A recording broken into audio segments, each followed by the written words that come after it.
discuss different rice ecosystem in the first lecture or first part of today's lecture, and then second part we will have some practical on yield estimation.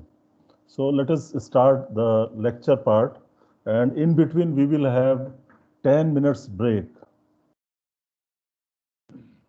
So today we will learn various kind of ecosystem under which rice is primarily cultivated.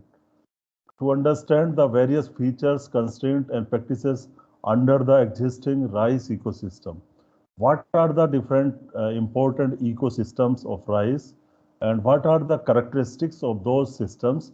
What are the limitations and positive aspects of those systems?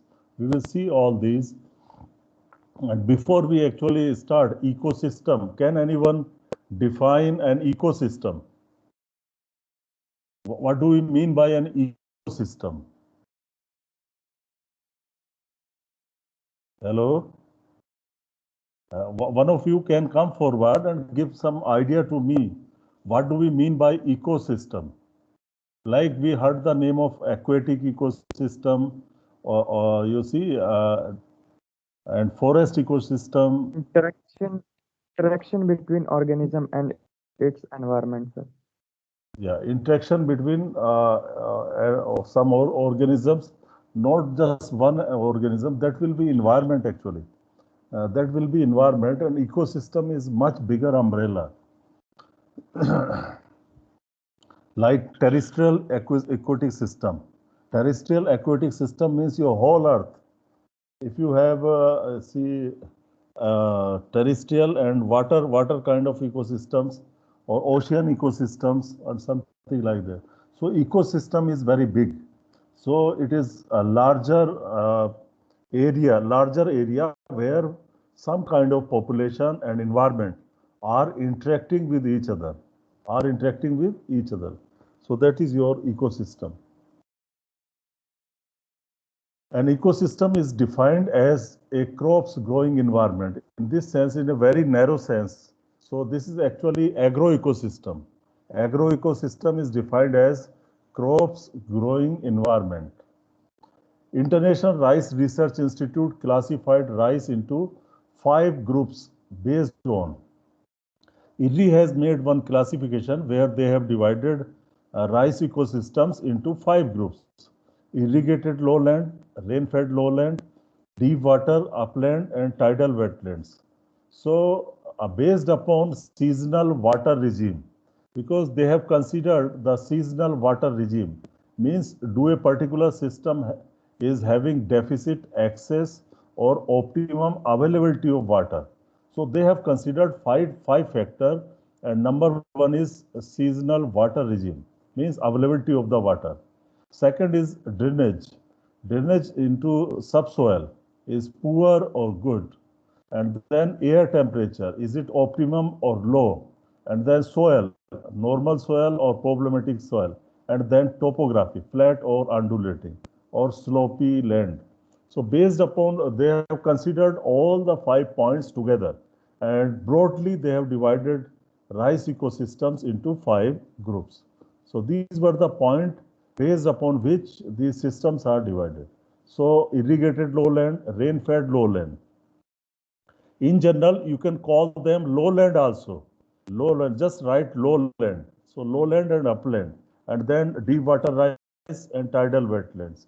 So actually people have made several classifications, but these are very broader classes of rice ecosystems. Now, this is actually a production system. So production system can be divided into lowland or upland, broadly speaking. So lowland and upland refers to a method of rice production rather than an elevation where rice is produced. If you want to see the difference between lowland and upland does not mean that soils of the hills or mountains are always upland. In upland areas or in your mountainous areas, you can have certain low-lying area or areas where water stagnates. So even on the hills, you can have lowlands, and even in the plains, Even in the plains, one can have uplands also. So upland, we need to understand the difference between lowland and upland. So lowland, total land area is 90% and 10% is under upland. So most of the rice is grown under lowland conditions. We will see how lowland and upland are different. So main difference is in submergence of the soil with water. Means part of the growing season of a crop, of the rice crop, is submerged in water. Means some water is there impounded in the soil for certain period of time. However, under upland conditions, there is no standing water. There is no standing water. There is no submergence of the soil under upland condition. This is the major difference between lowland and upland. In lowland soils, the subsurface drainage is very slow. Very slow means the rates of percolation are lower. But in upland soil, rate of percolation is very fast. So no, you will not find any standing water under upland conditions.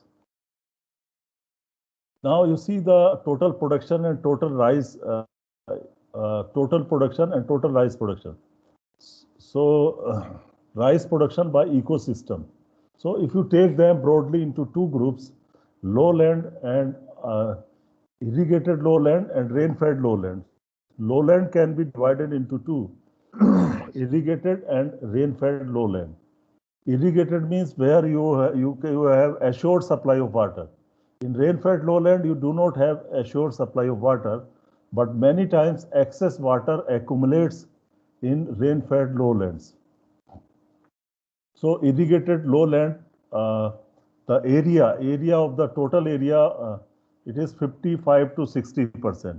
You remember in India, we have about 60% irrigated rice. So you can say general figure 55 to 60% area is irrigated. And see the production, more than 75% production is coming from irrigated lowlands. And rain-fed lowlands are the next important area where you have 30%, approximately 30% area under lowlands of the total area, and then contributing 20% to the production. And rain-fed upland soils, they are contributing, say, less than 5%, and area is 10% of the total area. Now you see here you can see the difference in upland, rain-fed lowland, and then irrigated and rain-fed lowland and flood-prone area. So you see upland is at number 1. So this is a picture. You don't consider this elevation, that it is at the highest elevation. It is just to show to you that here the percolation losses could be more because it is far away from the water table. It is far away from the water table, underground water, and the percolation rates are very fast.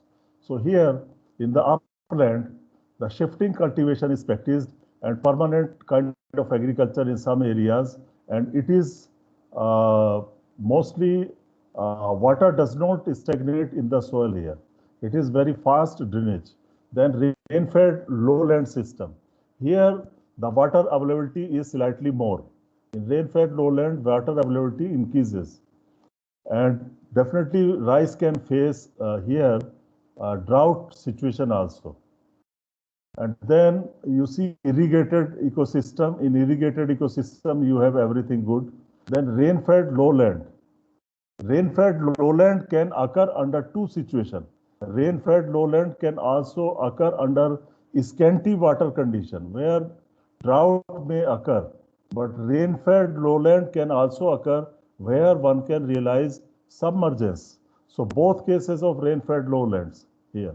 And finally, you have flood-prone area where you get standing water for most of the growing period. This is flood-prone rice, which is kind of deep water rice.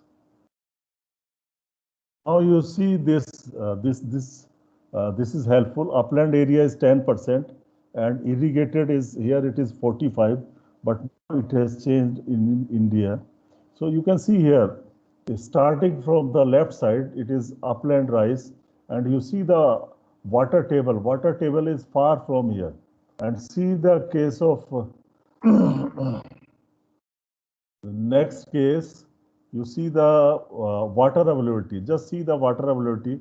It is increasing slowly. It is increasing slowly, and in the end, you get floating rice.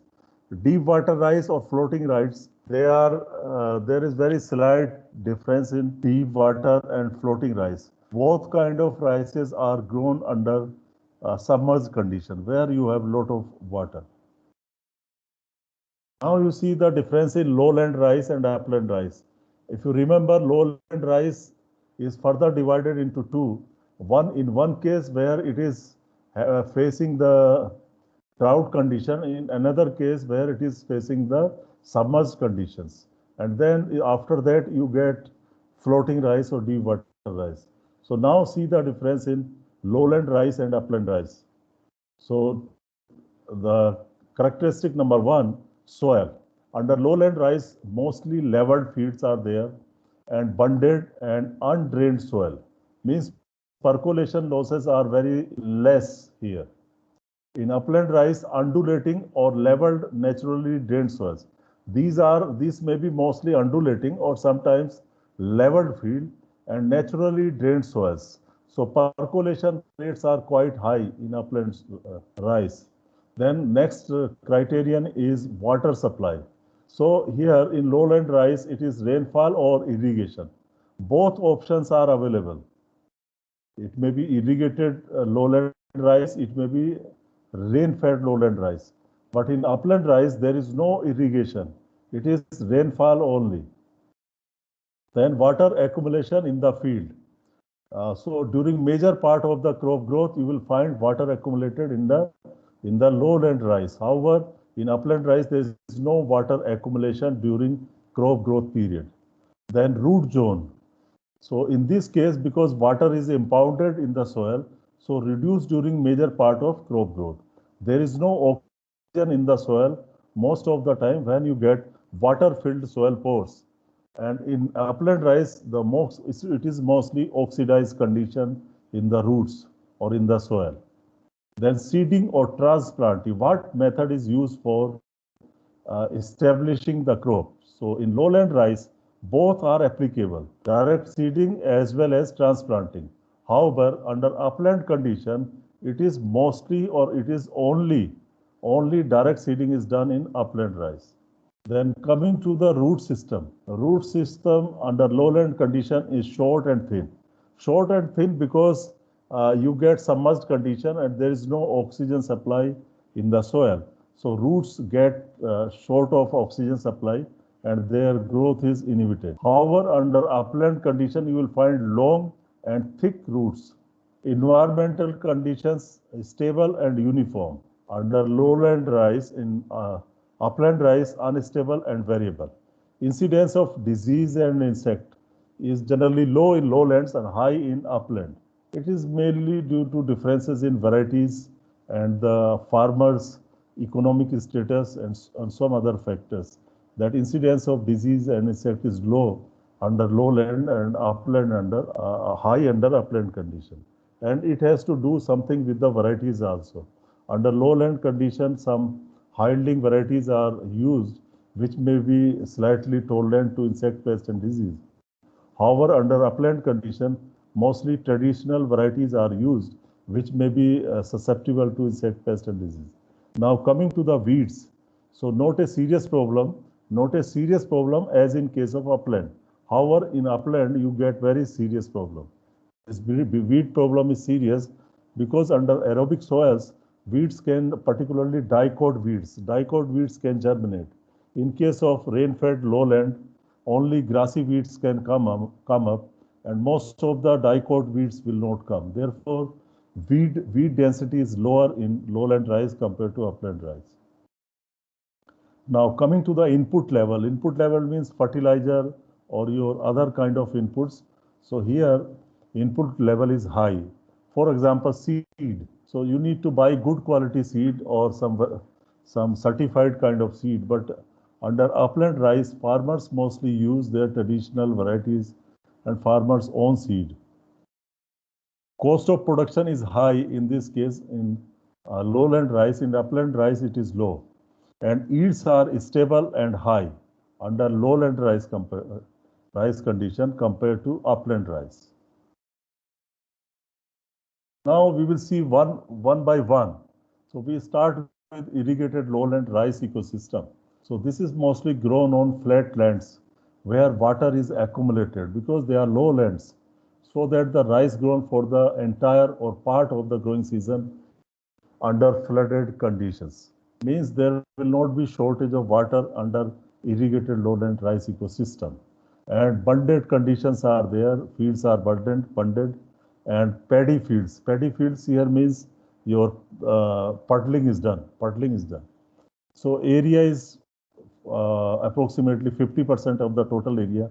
Now it is 60%. 60% of the total area under rice crop in the country.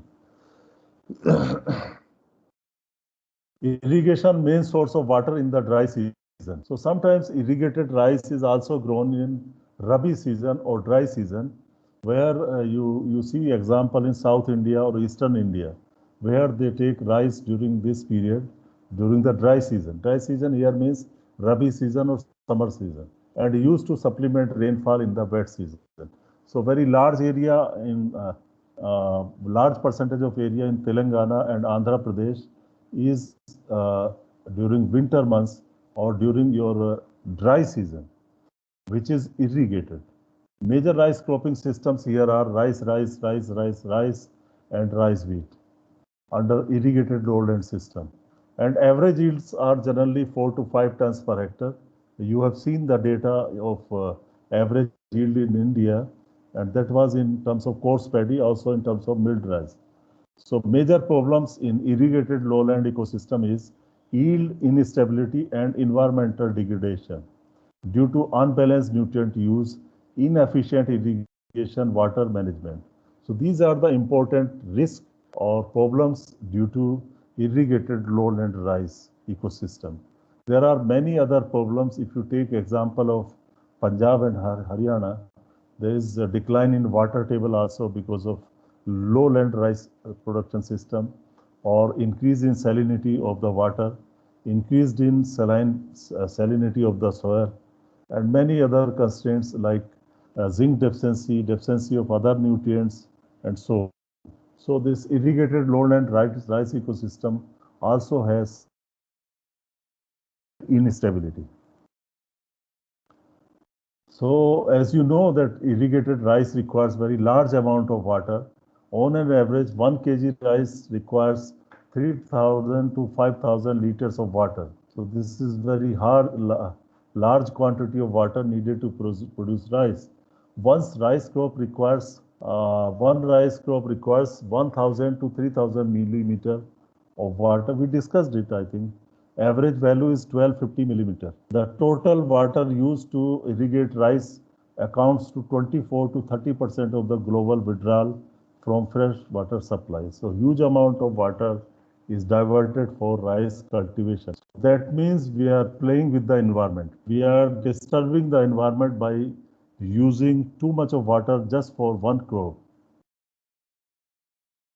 Now, the other important system is rain-fed upland rice ecosystem. So friends, you can simply call it uplands. You need not to write rain-fed, because by default, these uplands are always rain-fed. There is no irrigation facility. So instead of calling rain-fed upland, you can simply call it upland also. This is one point. Number 2 point is, many times we write direct seeded upland rice. So there is no need to write direct seeded upland rice, because upland rice itself is direct seeded. Upland rice is always direct seeded. So therefore, we can simply write upland rice. If we write upland rice, that means that it is rain fed, number 1. Number 2, that it is direct seeded. So there is no need to write suffixes like rain fed or direct seeded. You just write upland rice, people will understand that it is rain fed and it is direct seeded. There is never transplanting in upland rice. No transplanting, no puddling, just direct seeding. So if I say upland rice, this is fine. So upland rice is grown in rain-fed, naturally well-drained soils without surface water accumulation or phatic water supply. Phatic water supply means your groundwater supply, and normally not bunded. There is no bunding in this case. It is called as upland rice. This is the definition of upland rice. It is grown in rain-fed, naturally well-drained soils without surface water accumulation or phatic water supply, and normally not bunded is your upland rice. And then even Hugh 1982 used the term dryland rice. Upland rice can also be called as dryland rice instead of upland rice. So definition is field grown rice that is not bunded, is prepared and seeded under dry conditions and depends on rainfall for moisture. And it is mostly cultivated or practiced in eastern zone like Assam, Bihar, eastern MP, Odisha, eastern UP, West Bengal, and northeastern hill region. Now, fields are dry, unbunded, and directly seeded. These are characteristics of upland rice. Land can be low-lying, drought-prone, rolling, or steep. Main condition is there is no standing water. 6 million hectares of area, about say 13% of the total area under rice. Some people say 10%. It is not very fixed. This is almost a subsistence crop with minimum input. So yields are low and minimum use of input is practiced, and productivity is less than 1 ton per hectare. This is the problem. They are low yielders and unstable due to drought or excess weeds, light texture soils and less fertile soils, and nutritional imbalances. Particularly iron deficiency is a serious issue in upland rice. Poor cultural practices. Farmers do not pay much attention to the cultural practices, disease, insect management, and lack of suitable varieties. So these are the constraints because of which you get less than 1 tons of paddy yield in this environment. Now, rain-fed lowland rice ecosystem. So here you need to write prefix rain-fed, because you also have irrigated lowlands. So here poor soil quality, and both drought and flood can be problematic here. And erratic yields. Yields are erratic. They are not stable. Area is 32% of the total area, usually transplanted, but it can be direct seeded also and grown in leveled and bundled fields. Both drought and flooding may occur in the same season. In the same season, both drought and flood can occur. That is the problem. If a farmer under lowland rice condition, if a farmer is growing rice and he has chosen a variety which is drought tolerant or drought resistant variety he has selected, and if he has planted drought tolerant variety and suddenly there is flooding, then that variety may not do better under those conditions.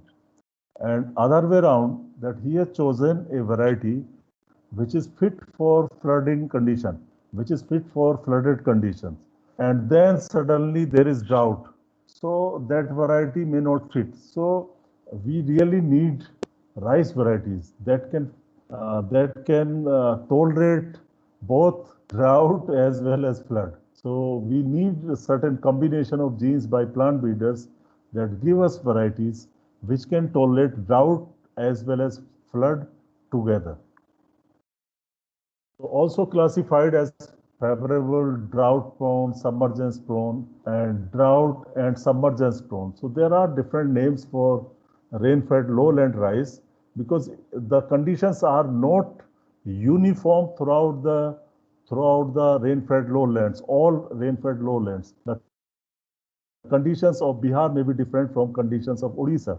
However, under both, you will have rain-fed lowland rice. So therefore, people have called it that favorable rain-fed lowland, drought-prone rain-fed lowland, submergence-prone rain-fed lowland, drought and submergence prone, both are happening together, lowland rice. So you can see variety of rain-fed lowland exists. In some you will have drought, in some you will have flood, in some you will have both. So this is how this management of rain-fed lowland is difficult.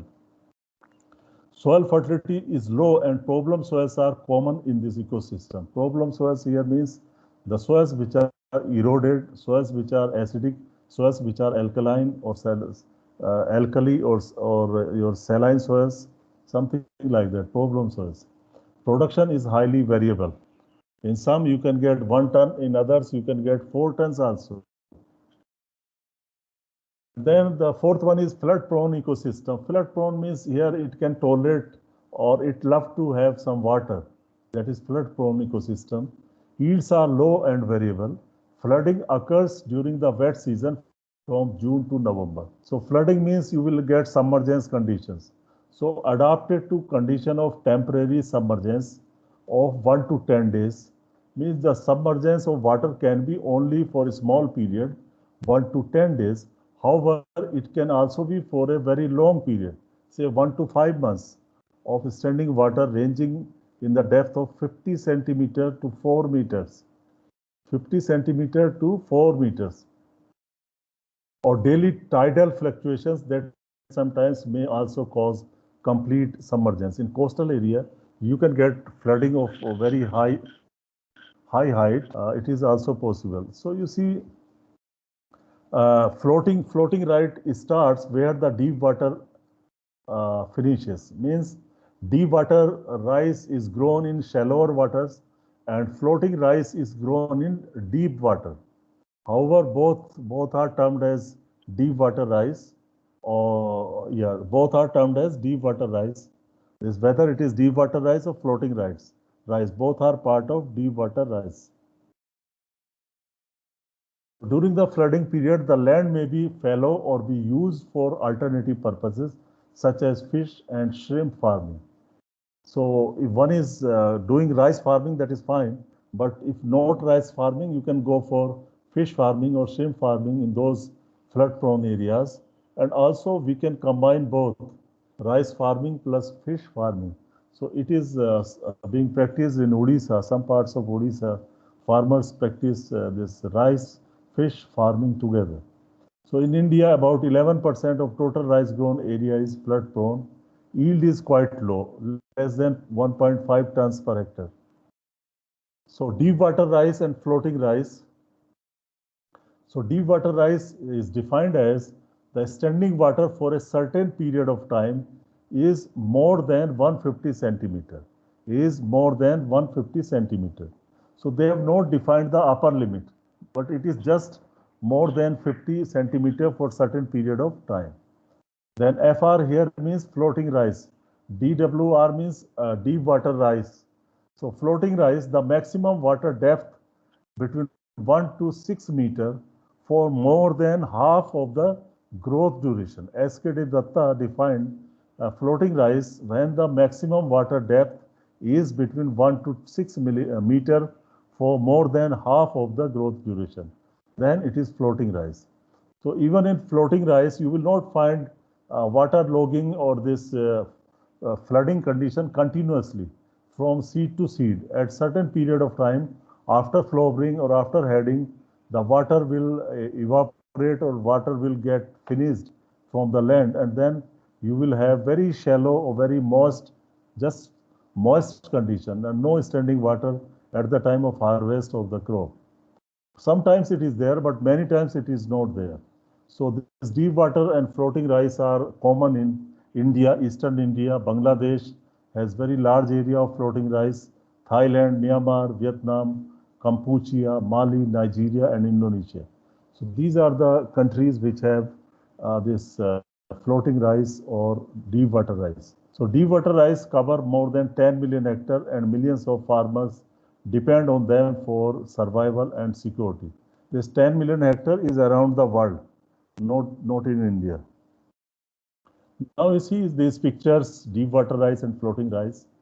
So you can see the standing water and how much deep it is. It may be 1.5 meter at least. Now, sometimes in Vietnam or some other countries, they take care of the crop using boats. Boats are used in some cases where water is 4 feet or more deep. And this is the last phase of the crop where you see it is lodging has happened. Panicle emergence was already complete. Heading has occurred, and it was grain development stage when you can see the plants were very tall, and water level started falling, maybe due to losses of percolation or due to some other management by farmers. Maybe it has been drained by the farmers and evaporation losses. So in the end, this standing water will recede, and you can get this kind of situation. Floating rice also, deep water and floating. So excess water is common to deep water rice. The growth and development vary according to the crop establishment, practice and the onset, depth, speed and duration of flooding. So there are many factors. All factors like crop factors, variety factors, soil factors and management factors and climatic factors will affect the growth and development of deep water rice. Or take any kind of rice for any plant. You need good crop cultivar, good variety, good management, good climatic or favorable climatic conditions and better varieties.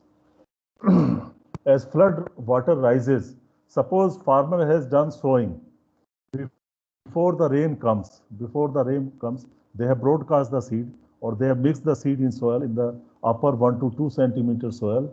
The seed was mixed by the farmer and then rainfall comes. Then this seed will germinate. And after sometimes rainfall will come again, say after 1 week, rainfall will come again. And then rice will start growing.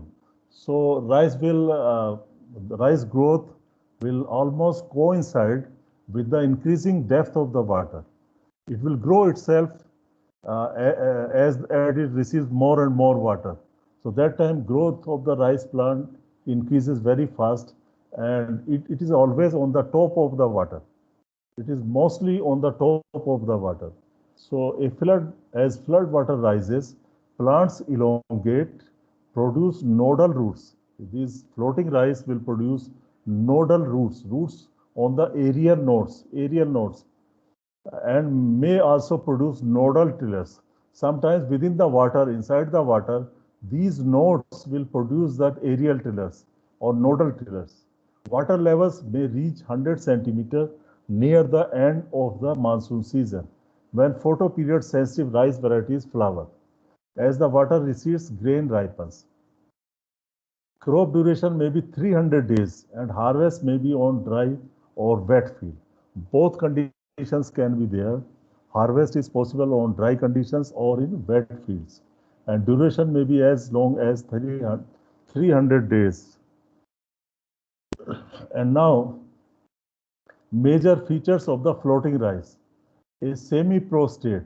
It is semi-prostrate. It is not erect. If your crop is erect, that is fine. If it is lying on the ground, then it is prostrate, or it can be called a semi-prostrate. If part of the stem is standing upright, and then upper part of the plants or tillers are falling or creeping on the ground, then it is known as semi-prostrate growth habit. So a semi-prostrate appearance near base of the plant, even in the early growth stages under shallow water. Ability to elongate rapidly under rising water conditions. Let the water rise, I will come up outside the water. So growth can be up to 10 centimeter per day. And you cannot get rainfall more than 10 centimeter on an average in one particular locality. So it grows well, it grows fast, and formation of adventitious roots at the higher nodes, a distinct photoperiodic type of flowering behavior. So in floating rice, you can get nodal roots as well as nodal tillers. Nodal tillers are also there, and these roots are adventitious roots. So leaves appear to float on the surface. Leaves of the this rice, when water recedes and flowering occurs, a tangled means mix up, network, mix up mass of stems results. The upper portion of the stem usually exhibits phototropism, which reduces the damage to the panicle caused by water and mud. Now you see this picture.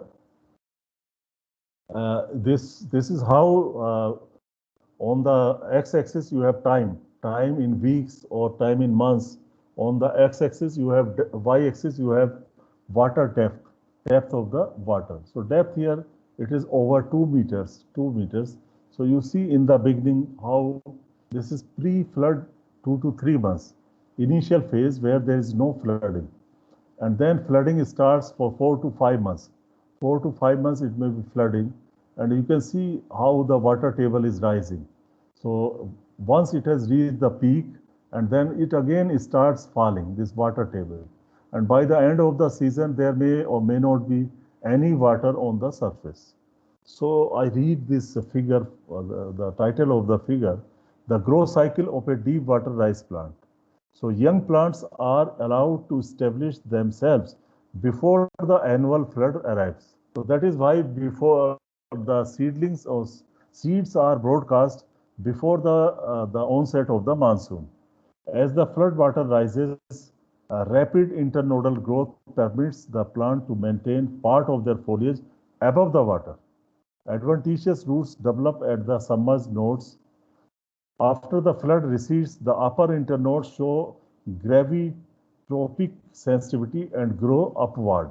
You can see they are falling on the ground, and again they start growing upward. This is known as gravitropic sensitivity.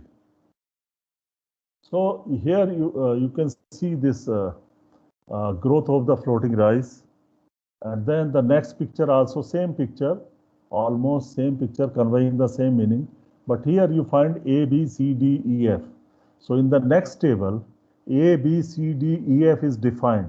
What is happening at A stage, what is happening at B stage, C stage, at D stage you see at A and B, there is no standing water, there is no submergence. At C stage, say 90% of the height of the plant is in water. And again, the water level rises at D, and so is the height of the rice plant.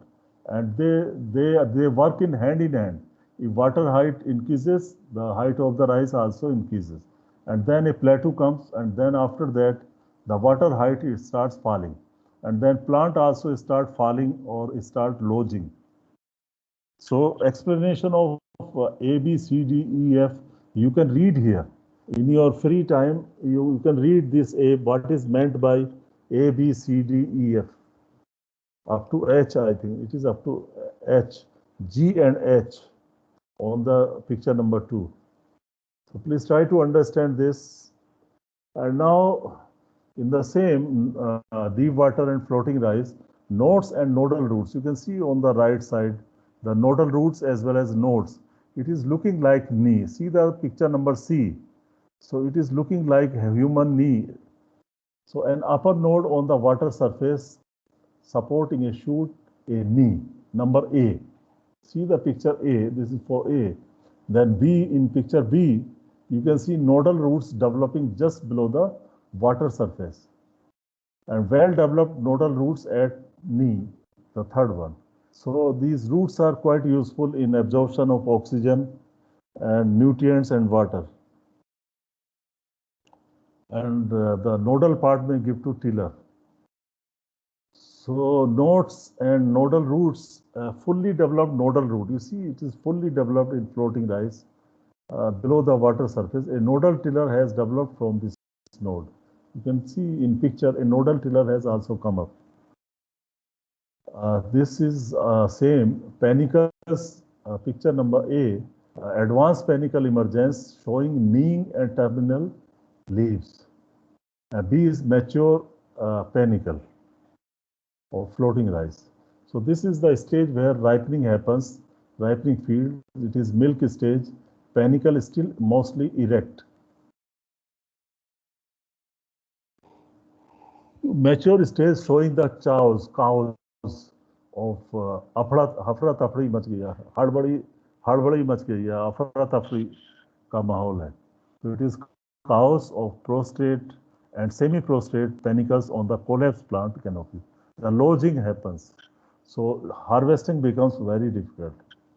And also there may be shattering of the grains under these conditions. Now, what are the practices for deep water rice or floating rice? So traditional deep water rice is mostly photoperiod sensitive. Varieties are grown. Therefore, it has very long duration. Dry seeded, it is mostly dry seeded at the end of dry season or transplanted at onset of monsoon. So both kind of establishment method are there. Direct seeding as well as transplanting can be done and harvested when the monsoon rains are over after the monsoon season. Yields are low, 1 to 1.5 tons per hectare. Where flood water rises rapidly, crop failures are common. If there is complete submergence of the rice plants, then it is difficult to get good growth and plants may die also. In places where water recedes gradually in October or November, farmers prefer to grow a transplanted crop of improved early maturing photoperiod insensitive high yielding varieties when the flood recedes. Means two crops can be taken. The next crop, one in succession, can be short duration crop. Now see the methods of crop establishment commonly used in different rice production systems. These upland, lowland, tidal wetland, whatever irrigated lowland, these ecosystems are actually production, rice production ecosystem. So remember, these are production ecosystem. These are not the method of establishment. Method of establishment are your, whether you are going for direct seeding, transplanting, and different modifications of land management practices or establishment practices. So here you see method of seeding or sowing or planting. So upland, it is, you see, dry seeding, always direct seeding. Dry seeding. Under direct seeding, you have two kind of seeding: dry seeding, wet seeding. In dry seeding, you just do the plowing of the land, you broadcast the seed, and then rainfall will come and it will saturate the soil. And in wet seeding, normally you apply water, puddling is done, and then one can go for wet seeding. Means you just broadcast the sprouted seed under the wet conditions. So that is also direct seeding. I think in transplanting, you know, seedlings are raised in nursery and then main field is prepared by puddling and transplanted. So here you can see under rain-fed lowland, you can see if it is shallow and favorable land, then all the three methods can be followed. That is dry seeding, wet seeding, as well as transplanting. All the three methods are possible under shallow soils which are having favorable lowland conditions. Suppose it is soil is shallow but drought prone, then in this case also you can go for dry seeding and transplanting. Then shallow submergence prone, then both direct seeding and transplanting can be adopted. However, if it is all you can see in all shallow, medium deep water, very deep water, means see under most of the cases both the options are available except not except this shallow favorable where all the three methods are useful. That means wet seeding is useful in shallow favorable conditions. So these are different methods of sowing rice under floating condition of rain-fed lowland. So in general, no land preparation or weeding is required and the crop matures on residual soil moisture. No application of water from outside, no weed control issues here because most of the time soil is flooded with water. So it is mostly rice plant that can survive. Varieties should withstand water depth greater than that normal for irrigated rice. So one need to select the varieties which are suited to that condition. If you take common varieties, they will not survive. Same is the case of net houses. In the net houses, people are growing certain vegetables and certain fruits or flowers. So in those cases, this varieties. So you need some specific varieties under net house conditions. Variety which work under open field conditions may not be suitable for net houses. Similarly, varieties which are suitable for general farming that are hardly 120 centimeter in height. So that may not fit better under floating rice conditions. Although the practice appears attractive, it is not always possible to adopt it in the vast areas where water need recedes too rapidly to allow a short duration variety to mature. Now, just I am summarizing the rice ecosystems here, characteristics of rice ecosystems and their constraints. So I just summarize them. See the irrigated wet season. Now, irrigated rice can be under two seasons. It is the lowland rice, it is lowland rice, and further can be divided into wet season and dry season. It is under irrigated wet season, the yields are 4 to 8 tons per hectare, very high yields, and bunding, puddling, transplanting, these are common operations, and constraints are occasional drought if tube well water not available. Sometimes if tube well water is unavailable, then crop may face drought. And why this tube well water is not available? Because of a problem with the management of the farmers. Many times he does not have a diesel or does not have money to buy diesel through which he can run his pumping set, or there may not be electricity to run electric motor to take out water through the tube wells. So there may be possibility of crop facing drought in this, and micronutrient deficiencies are quite common because irrigated wet season, it is mostly in highly intensive areas of crop production where 2 or 3 crops are cultivated each year. So one can have micronutrient deficiencies in those areas. Weeds are quite an issue, moderate disease and pest problems. Now see irrigated dry season. As I told you during Rabi season, if you are growing rice, so 3 to 5 tons, the potential yield is less than the irrigated wet season rice. However, budding, puddling and transplanting is adopted under this irrigated dry condition or season. And the constraints are occasional drought if irrigation water not available, micronutrient deficiency and weeds. So almost same constraint as in case of irrigated rice. Rain-fed lowland, maximum water depth tilling to flowering 30 centimeter to 1 meter. Here both flood and drought can be harmful, heavy incidence of disease and pests compared to irrigated. Weeds plenty and difficult fertilizer application. Rain-fed upland or simply upland soils, see the yield potential, just 1 ton. In deep water, in coastal lowlands, all have just 1 ton of yield potential. And see the case of irrigated dry, 3 to 5. In rain-fed lowland, more than 2 or approximately 2. But in rain-fed upland, it is very low. So fields are unbundled, direct seeded, and droughts and floods both can come. Heavy incidence of insect, pest, diseases, and weeds. Poor soil fertility, lands are not fertile, and multiple micronutrient deficiencies may come. Then deep water rice, maximum water depth from tilling to flowering is 1 meter to 6 meter. So here your deep water is your floating rice. So broadcast in unwanted dry fields before monsoon, disease, pests, unavailability of high yielding varieties, poor soil fertility, multiple micronutrient deficiencies, problem in fertilizer application. Then coastal lowlands or coastal wetlands, direct seeded or transplanted, both options are there. Salinity is a problem in coastal area, multiple nutrient deficiencies, difficult fertilizer application, unavailability of high yielding varieties. So friends, thank you very much, and now you can ask your questions and the recording can be stopped.